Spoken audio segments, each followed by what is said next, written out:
On today's show, I'm joined by Glen Willis of ATL and 29 for the first part of a two-part conversation talking all things Hawks, and we'll have all of that coming up. You are Locked On Hawks, your daily Atlanta Hawks podcast. Part of the Locked On Podcast Network. Your team every day.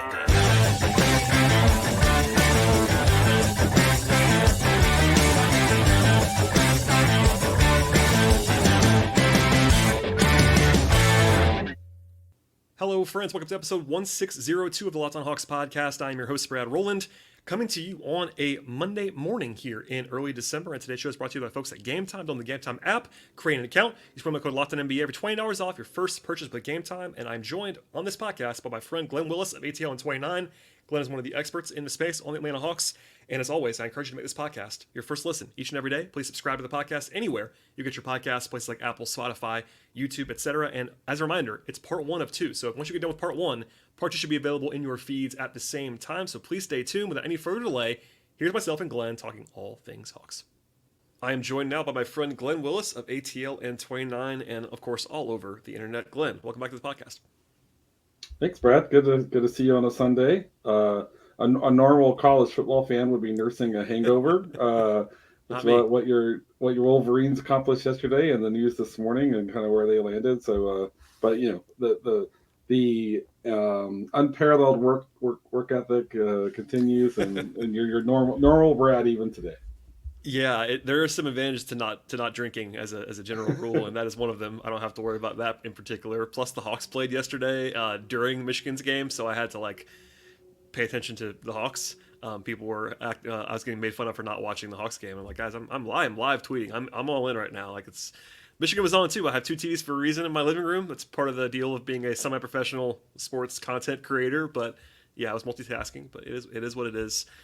But I do appreciate you doing this. This is our, I guess, not the first show that I've done in December, but the first kind of bigger discussion that I've done so far this month. It is early in the month. The Hawks just went on that 5-game road trip. They finished 2-3. I don't think anybody's overjoyed with the way the Hawks are playing. I do think that it's probably okay to point out that they're not playing as bad as some might believe that they are at this point. But I'll throw it to you first, especially with regard to this trip. It's a pretty round road trip. They played 5 games. They went 2-3, and now they have these 3 days off in between, so it's kind of a good endpoint. But how are you feeling in general about the way they're playing, acknowledging, of course, the elephant in the room that Jalen Johnson has not been around and won't be around for a little while, which I think everybody agrees is not a great thing for the Hawks? Yeah, I mean, it's kind of been up and down, and road trips right after an injury, are tough. Schedule's been a little tough, not ridiculous completely, but when I watch them play, I feel like I see a team that, thank goodness, they're basically, hitting on all cylinders on offense, because that's giving them a chance to win almost every game, right?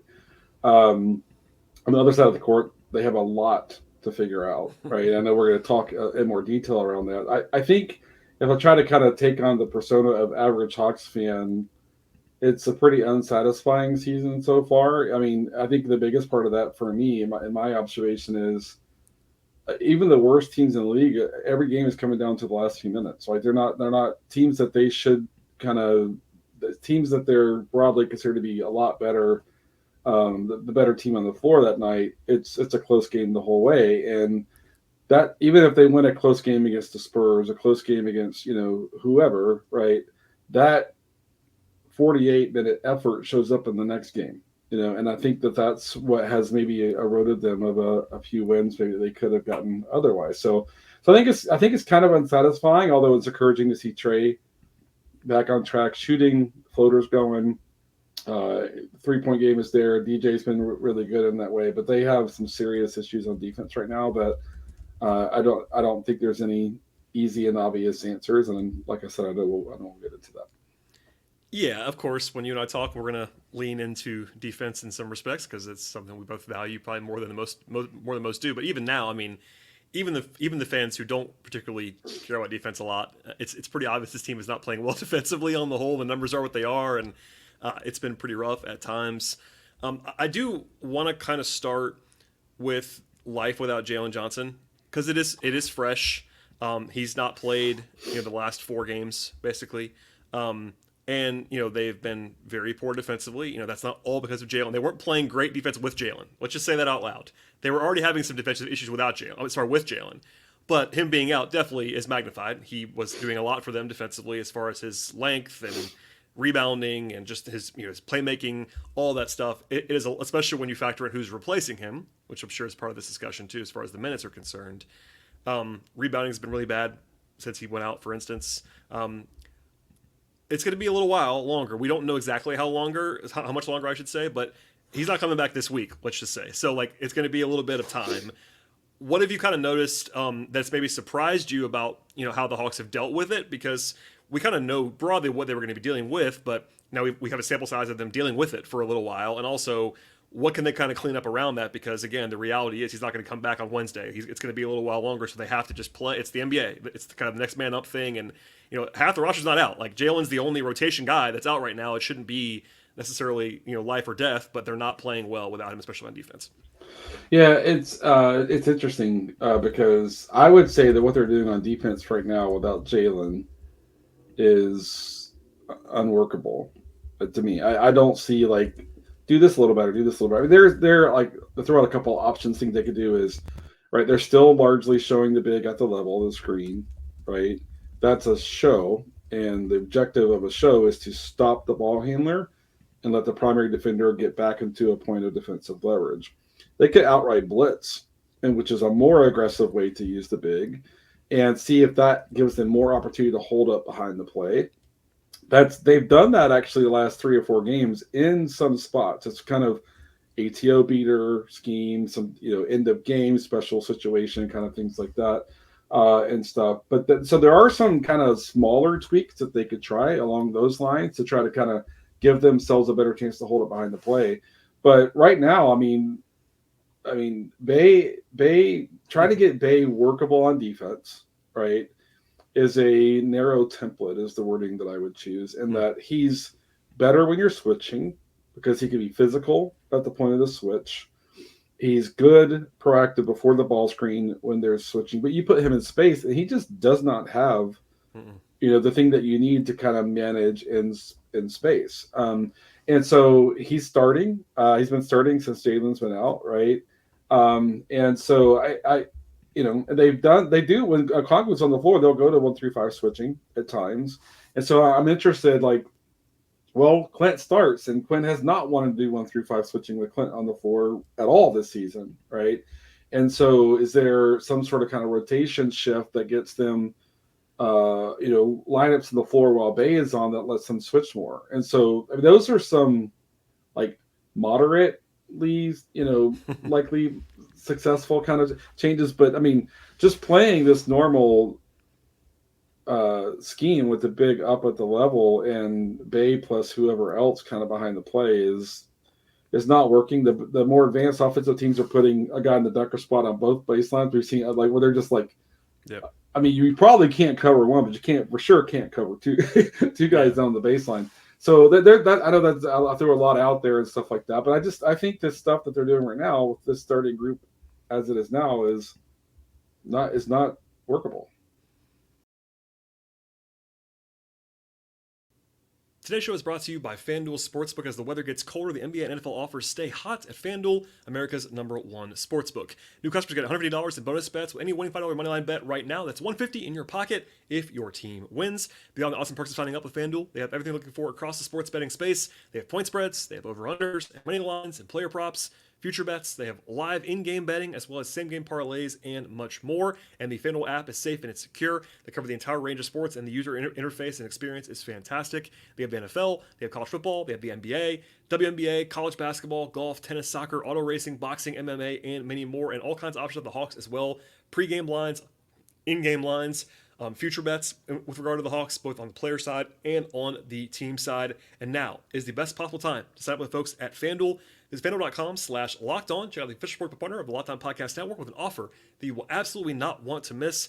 One more time, that is FanDuel.com/LockedOn. FanDuel, official partner of the NFL.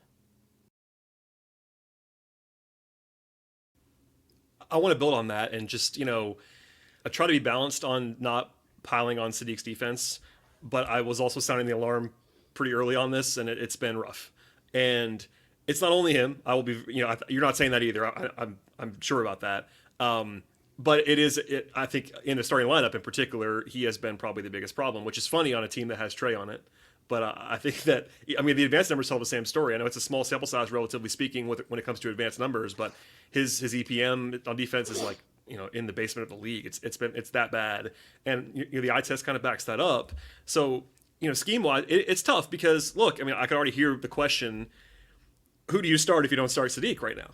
And the answer is that's a good question. They don't have a great option. Right. You could go to Bogey, who's a better player in my mind than Sadiq is, but then you're even smaller. I'm not sure you're even more offensive focused because Sadiq's defense is another thing, but you are smaller and you're already having rebounding issues. Wes Matthews is the other guy who's been kind of playing the backup 3.5 minutes, you know what I mean? But he's not in line for a starting level workload. So if you do that, you're kind of restricting what you're going to do minutes wise other places. You kind of have to have Wes on the old Keith Bogans plan where he's playing the first 5 minutes of both halves and he's kind of just going to sit the rest of the half. That's tough to work around. So, and we don't have to do it now, but I keep getting questions. And I actually answered one recently about like, why can't the Hawks just go sign somebody or go trade for somebody right now? And they can't sign anyone because they have a full roster. That's the simpler version of that. And also guys that are unemployed right now, you don't want. You can't play those guys. And yeah, they could maybe call up Seth Lundy, but Seth Lundy's a rookie and he's a wing. He's not going to solve your defensive issues. So in the short term, it's like you said, it's this narrow pathway they have to kind of figure out. I do think it's a good point that you made about Bayes switching, because I agree wholeheartedly that is probably his best coverage. It's also Clint's worst coverage, you could maybe argue, and also Trey's maybe worst coverage. Trey's not a great switch option either. So it is a very, I'm not trying to be doomsday, but it is a narrow path, and I do wonder maybe you do the early sub for Sadiq, kind of connecting him more with Onyeka. That's one way to get around it. But they're already playing Hunter at the 4 as much as they probably can with this current roster availability. So it's just kind of figuring out how you can get Sadiq, and it's not just Sadiq, but that's problem number one in some respects. So, and obviously he gets a lot more attention because Jalen, that's Jalen's position. So he's always going to be under the microscope, even from a casual perspective. And I throw this out there. I don't want to get sidetracked too much on the offense, but they also need Sadiq to shoot. Like, Sadiq's having these super low usage. It's like, Sadiq, you got to shoot, man. If you're out there, like, that's why you're out there. You got to shoot the ball. Right. So, there's all kinds of issues, but I think that is maybe a good place to start that we kind of dig into because of the fact that, Jalen's not there and those minutes have to be filled, and they just don't have a lot of size in general, which is, I know a topic. I'm sure you heard this too, but I keep getting responses from, it's a certain segment of Hawks fan that's just like can't see beyond the height listing. You know what I mean? It's like They have to have more side. And I get it. They are very small right now. I'm not saying otherwise. Without Jalen, they are small. They are. But it isn't just a size thing. It's like it's a versatility. It's a physicality. And Sadiq is physical. Like, he's a beefy, strong guy. It's just you have to figure out the best way to use him to maximize that. Yeah, for sure. And you mentioned like start Bogey. Bogey's 5% better than Bay, but behind the defense. Even then, like, if you're doing that, you're almost going more offense because Bogey's a better offensive player than Bay is. But but so there's a few. We might as well throw it out there because some Hawks fans will say, "Well, while Bay is starting, just start Onyeka," right? And that's not a dumb question. That's not a dumb idea. Honestly, I would have probably started Onyeka last night against Milwaukee. And I said that ahead of time. And in that match. Yeah, with Clint. Okay. But no, you're right. That's a very natural thing that I wasn't even thinking about because of where my head is. Right.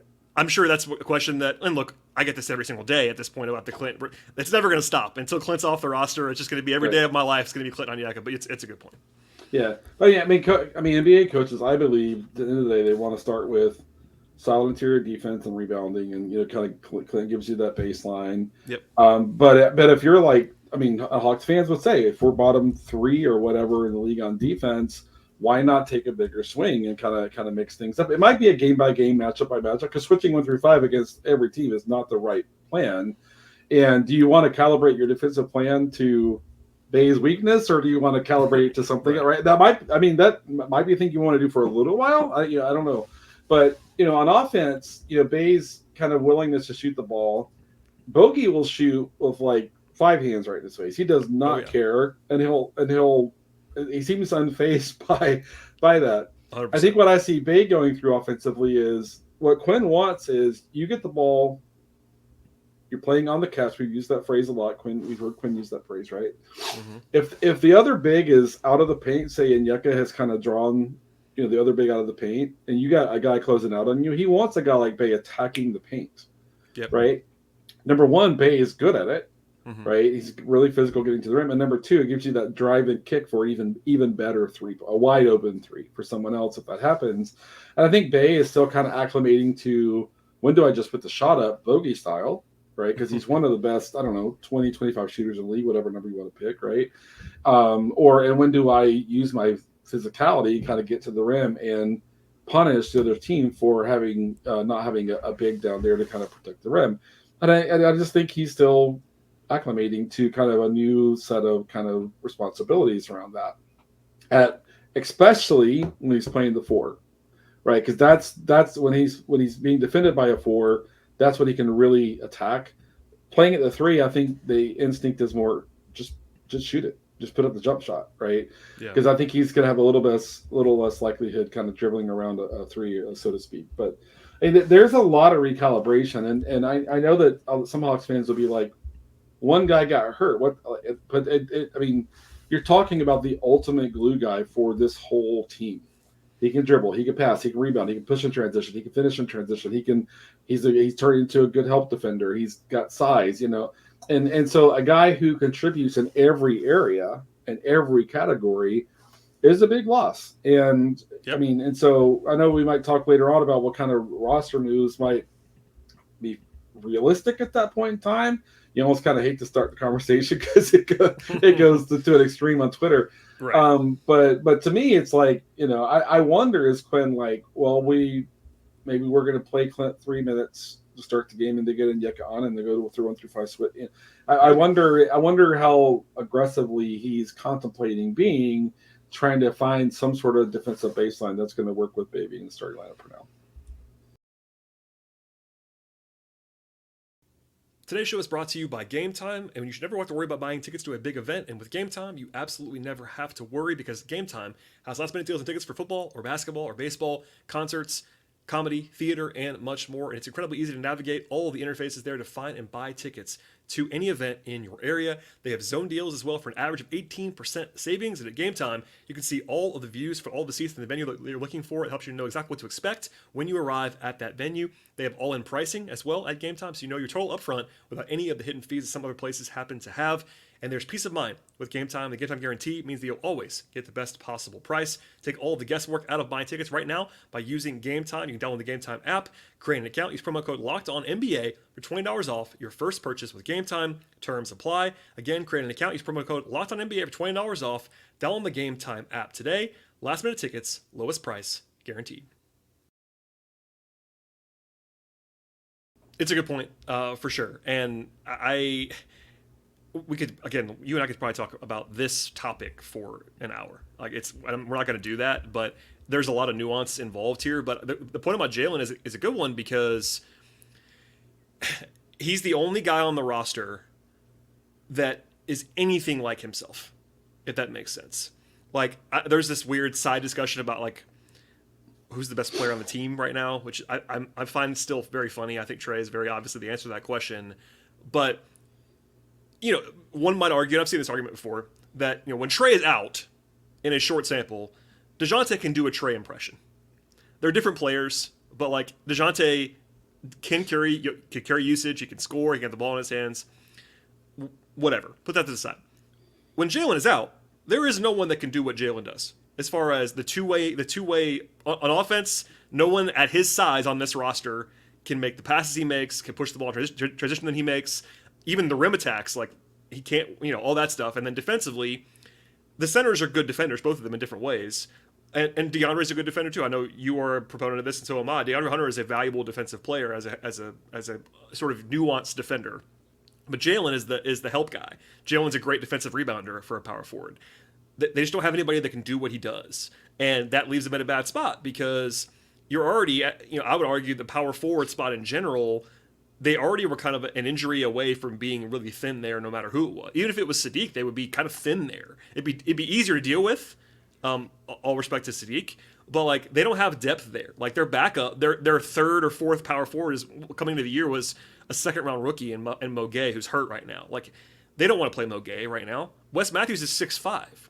He's been playing power forward minutes, and he can do it, but it's not what you want to do. Nobody wanted to have that happen. So he is very much kind of an indispensable piece. And look, I have all these numbers. I won't throw them all out there, but everybody knows the deal. The Hawks defensively are just not very good. They're 26th in defensive rating right now. Like they're dead last in the league in 2-point shooting allowed.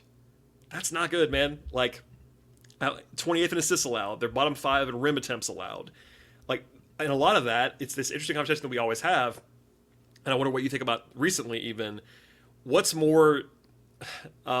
more problematic defensively, as far as like perimeter versus big and point of attack and all that stuff about like why they're so bad on 2-point defense, and through that lens, just giving up shots at the rim. They're actually not bad at defending shots when they get there at the rim. They're decent in that number, actually. Opponents don't make all their shots at the rim. They get to the rim repeatedly against the Hawks. Yep.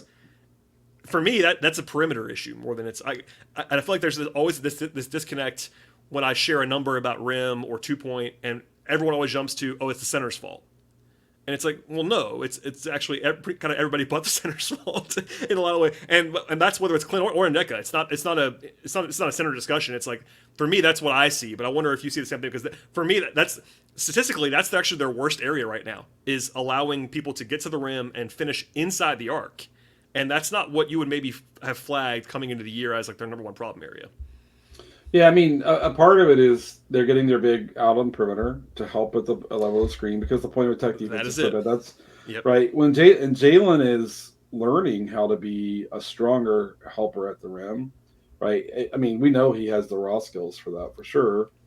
But I mean, no one else can do that. I mean, Hunter has good timing, and Hunter will get there early as opposed to have to try to kind of clean up the play like in real time or whatever.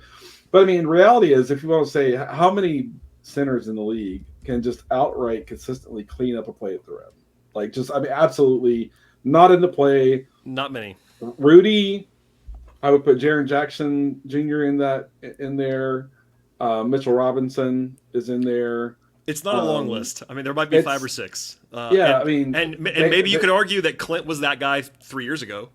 Maybe. And he's top 12. Sure, he's still good at it now, but there is and obviously we're not going to go down the road of Clint defense, because that's what we always do. But Clint is not the same guy he was 3 years ago. That's objectively true. No doubt. Physically, yeah. So that's no doubt. Yeah. So but that's the thing, is that like if you're thinking, oh, we need to go find a guy who can just kind of clean up at the rim, good luck. Like call a team that has whoever and be like, okay, we want 3 draft picks and 2 young players and more, and you got to take a bad the whole thing. Yeah, I mean, Quinn had this. Quinn had Rudy, of course. So all the tape that we watched before he came to Atlanta was him coaching Rudy, and they still weren't playing the same way. Right. You know what I mean? Like, I don't know. It's maddening to me, but I do think it's a good. I'm glad you led with that, because I should have teed it up better. Perhaps we should have seen it coming more when the Hawks were going to play this way, that was going to be their primary issue. And I think Quinn obviously knows. I mean, you're never going to get a full-on straight answer from Quinn about this stuff. People have tried. I know Kevin, our mutual friend, has probably the best record of asking basketball questions to Quinn on a regular basis. And Quinn doesn't like to give a lot of detail on this stuff, which I understand. But as soon as they made the conscious choice to especially have Clint play up at the level, it was going to open that up for everybody. It just was. It's just what's going to happen. Yeah. So it's a point of attack, right? And even like when we talk about this difficulty behind the play when 3 are up and 2 are back, right? That's not where you want Wes Matthews. Like, no. He's going to be better than the but you want him helping at the point of attack of what minutes you have him, right? Because he's so crafty and experienced, such a great screen navigator, and so good with ball pressure and all that sort of stuff. So that's not even the solution that you're kind of thinking of there. So for me, it's point of attack issue is just ball containment is a challenge. That's a lot of that is about size. That's about size more than athleticism. Mm-hmm. It's about reps also for guys who are gonna have the opportunity to do it. We've already seen, like, DeJounte has raised his game on defense, getting his stance and pressuring the ball and all that sort of stuff. I'm telling you, if he plays 33 or 4 minutes a game or whatever the whole season, he's going to be banged up. It's already happening now. I mean, yeah, exactly. The last handful of games, he's not been the same guy defensively as he was in early in the season. That defensive workload is going to catch up with him. That's why a lot of teams want 3 or 4 different forward-sized guys that are role players that you can throw them out there and they save the guards from all of that defensive workload, right? And so across 82 games, asking DeJounte to be the primary guard defender, to me, that's also not workable, right? And so I think if Quinn were really honest and Landry were really honest, they would say we're still mid-process with this roster, right? Like we're deploying our template and we're still kind of chasing the roster fit that we know we're going to need to do that. And if you stay top 3 in offense the whole season long, then you maybe have a shot at getting to this, 6th seed, or maybe even if you play really high level offense consistently and can find some solutions, some point solutions, matchup by matchup, game by game on defense, maybe you can get to 45, 46 wins, and maybe get something like that. They're not in a place right now where that's where they're heading. That's not where they are. That's not where this team is right now, right? Even though I still I trust the coaching staff and everything. But that's not they're not on track for that right now, for sure. And it's about size. It's about guys who have the primary job of playing defense at the point of attack. They don't have that. They're lacking that, right? Even Jalen, like a lot of Hawks fans, Jalen, his screen navigation is still really bad. Yeah. Now he needs reps. You just give him the reps and live with the results of while he's building up his kind of rep volume and stuff like that. So what this roster is lacking, their defensive play at center, good enough, right? Yep. Their defensive play at the point of attack, bottom 5 in the league, right? And the thing that is missing are guys whose primary job is to defend at the point of attack, so it doesn't have to be DJ all the time. And so Dre's not hurt all the time because he has to do it 37 minutes a game and again in the toughest, that's what they're missing. And I think they know that. Yeah, I mean, it's an area where like I strive to present nuance on this podcast. We've done that already on this show, I think. But at the end of the day, it's kind of simple in that the Hawks personnel defensively is just not good enough. Yep. And that's a very simple sentence but it is true. And there's stuff beyond that. Like we're already digging in deeper, but if you just said, okay, here is, especially right now without Jalen, it's even more so, but let's just factor Jalen in. Jalen's not at this moment in time in 2023 is not a catch-all savior defensively. He's not like, this is not a guy who's going to transform your defense right now today. It's just he makes them better, no question about that. But they just don't have good enough defensive personnel. And you could go up and down the roster. How many guys? Again, this is very simple and probably too reductive too. But how many guys on this team that play every night in the top 8 or 9 are even average defensive players at their position? Right. How many are there? Are there 4? It might be 4. I would say the centers, you could say Jalen and DeAndre. Yeah. That's the list. And yeah, Trey's been better this year. No question. Trey's still below average. I mean, we have to be honest about that. DeJounte is not, was supposed to be, but has not been even average, I don't think. He's been average in, a third of the games? At times, right. It's 100% agree. And look, Bogey is what he is. Bay is what he is. The depth guys, I mean, we'll probably talk about AJ for a second later on in this discussion, but AJ is not a good defender right now, obviously. Garrison Matthews will try, but small role, limited athletically, all that stuff. Wes Matthews, you would say, is average at least, but he's going to play 12 minutes a game. So again, it's a very simple thing to do, but it's probably a useful exercise just to be like, hey guys, how many of these guys are even pretty good defensive players? And when 2 of them are at the same position, and they've been playing them together a little bit. Actually, I want to ask you about that right now. Let's do that right now. What did you make of the small stints we saw with Onyeka and Clint? It's happened now 2 games in a row. But the Saturday's game against Milwaukee was the most they've ever done it by far. It was 3 different stints. Yeah. Granted, some of that was the matchup. You're playing against Milwaukee. It's easier to do that. But is that like a situation where they can maybe do that a little bit more in a vacuum? Or is that matchup based? I think they can. I think the calculation you're trying to work through, if you're thinking about doing that more, is we're leaning on our offense right now. Should we sacrifice some of that for how much defensive value do we project to get with that move, right? And so it's always kind of a calculation and those sorts of things. But I think being abysmal on defense is demoralizing. And so from a spirit and confidence standpoint, I think they should lean into that. Like when the matchup allows, I think they should lean into that more.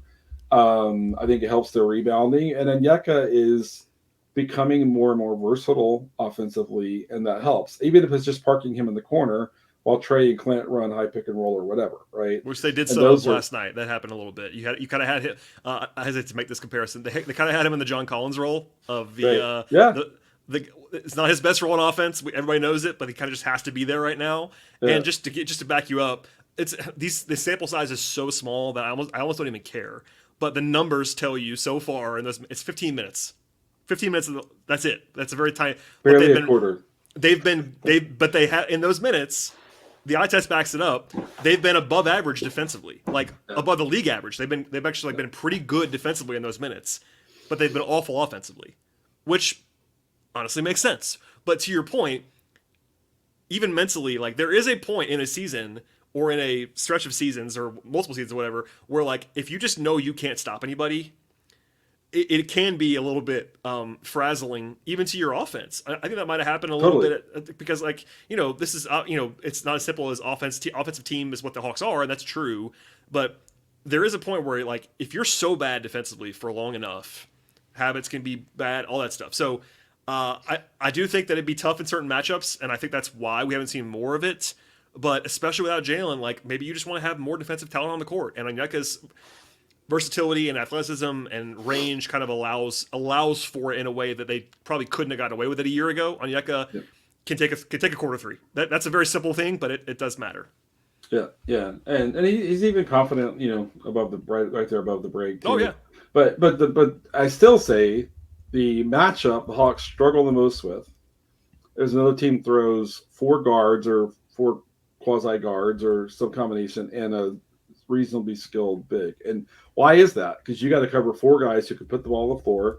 We've already established the Hawks don't have enough guys whose primary job it is to defend those guys with the ball, right?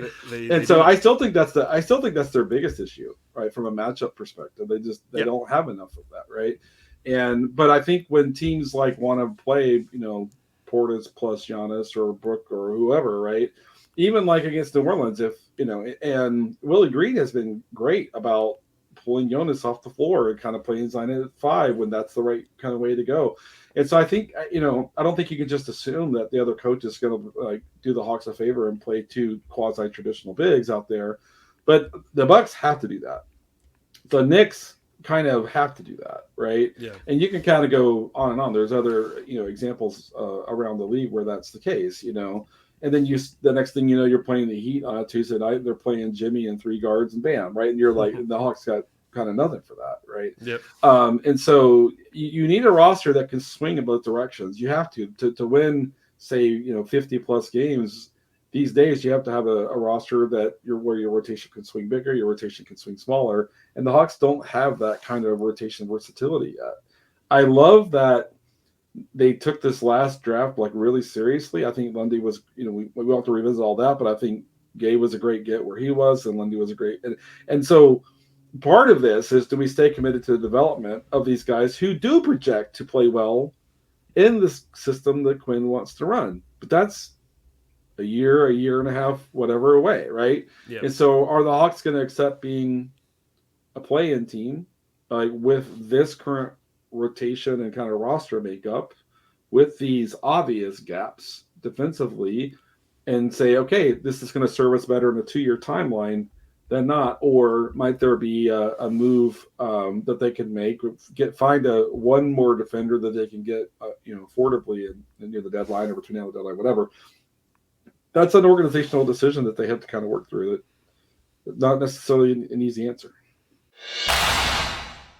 All right, that's all for part 1 of 2 with my friend Glen Willis. And as a reminder, part 2 should be available in your podcast feed of choice right now, so stay tuned for that.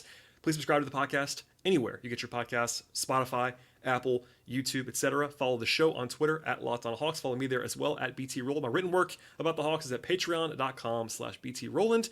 And with all that said, we'll see you all next time.